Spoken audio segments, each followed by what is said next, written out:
نبی اکرم صلی اللہ علیہ وآلہ وسلم نے ایک دفعہ سمندر کے کنارے ایک لشکر 300 آدمیوں کا،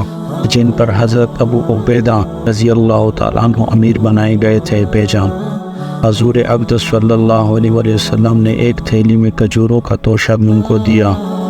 15 روز ان حضرات کا وہاں قیام رہا اور توشہ ختم ہو گیا۔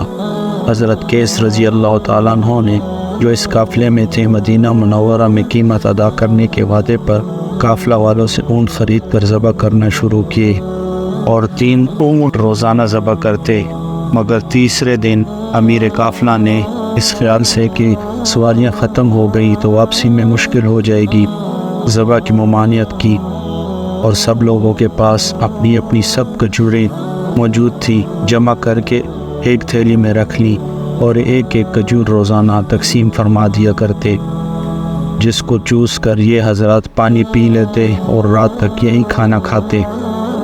کہنے کو مختصر سی بات ہے، مگر لڑائی کے موقع پر جب کہ قوت اور طاقت کی بھی ضرورت ہو، ایک کھجور پر دن بھر گزار دینا دل و جگر کی بات ہے۔ چنانچہ حضرت جابر رضی اللہ تعالیٰ عنہ نے جب یہ قصہ لوگوں کو حضور پاک صلی اللہ علیہ وسلم کے بعد سنایا تو ایک شاگرد نے عرض کیا کہ حضرت، ایک کھجور کیا کام کر دیتی ہے؟ آپ نے فرمایا، اس کی قدر جب معلوم ہوئی جب وہ بھی نہ رہی کہ اب بجز فاقہ کے کچھ نہ تھا، درخت کے خشک پتے جھاڑتے اور پانی میں بھگو کر کھا لیتے، مجبوری سب کچھ کرا دیتی ہے، اور ہر تنگی کے بعد اللہ تعالیٰ جل شانہ کے یہاں سے سہولت ہوتی ہے۔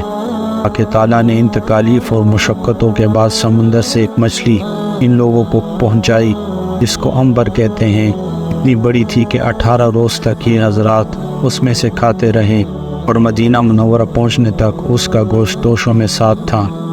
حضور صلی اللہ علیہ وآلہ وسلم کے سامنے جب سفر کا مفصل قصہ سنایا گیا تو حضور صلی اللہ علیہ وسلم نے ارشاد فرمایا کہ یہ اللہ کا ایک رزق تھا جو تمہاری طرف بھیجا گیا، یعنی مشقت اور تکالیف اس دنیا میں ضروری ہیں اور اللہ والوں کو خاص طور پر پیش آتی ہیں۔ اسی وجہ سے حضور صلی اللہ علیہ وآلہ وسلم کا ارشاد ہے، انبیاء علیہ السلام کو سب سے زیادہ مشقت میں رکھا جاتا تھا،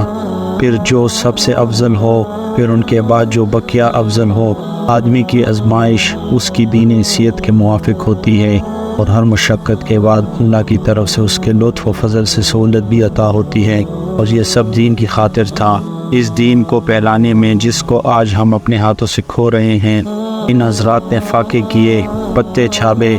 اپنے خون بہائے اور اس کو پھیلایا، اس کو آج ہم باقی نہیں رکھ سکتے۔ اللہ ہمیں نیکی کرنے کی توفیق عطا فرمائے اور اس دین کو بچانے کے لیے ہمیں ہمت اور طاقت دے۔